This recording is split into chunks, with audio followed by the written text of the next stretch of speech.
As your application grows in size, the need to test various parts of the application and the way they interact is also going to grow. Those things are inherently going to be complex, and managing your tests will become pretty impossible pretty soon if you don't find a good way to separate the lines. One of the typical ways to do that in testing is through mocking, stubbing, or in the case of Jasmine, they call it spying.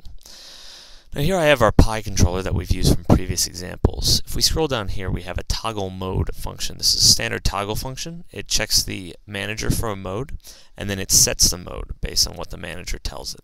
There's basically two potential outcomes with this. If we take a look at the spec, I've added the dessert manager to the top of the spec here, so we have a useful version of that throughout the spec. Now below we have a describe block for toggle mode. It said it should switch the mode to cake whenever the mode is equal to pi. It should switch the mode to pi if the mode is anything other than pi, which basically describes the behavior of that method. Now using spies, what we're going to want to do is we're going to want to make this dessert manager spy available to us. What we're going to do is we're going to make it available within the describe block so we don't break anything else. And we'll say mode spy on. We're going to spy on that global dessert manager object, and we're going to spy on its mode method. And to make it convenient, we're going to return pi, so that's our default case. So we know that's the normal way. Now what has the spy done? It's basically hooked into this dessert manager and mode method and said, okay, I'm going to create a spy here and I'm going to return this automatically. So it doesn't even matter how that thing is performing, it should have its own unit test. But this will do it for us in this manner. Furthermore, it lets us know that the spy was actually called.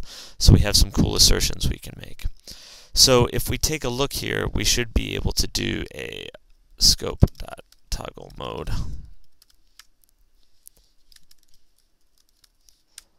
Right. And then we can do an expectation to say that the spy has been called. Expect mode spy to have been called with cake, because we know that the mode spy.mode is going to return pi as it does over here. So it's going to be called with cake. And then let's change the behavior of the mode spy to be mode spy, and instead return anything other than pi, actually, so cupcake will work fine. And we'll do a scope.toggle mode. Then same thing.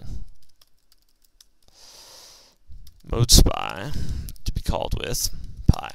So those are the two cases of our toggle mode function. They allow us to fully cover that while not testing our dessert manager at the same time, which should be a separate spec.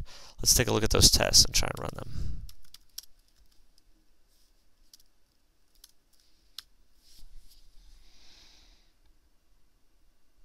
Looks like we have 34 specs passing.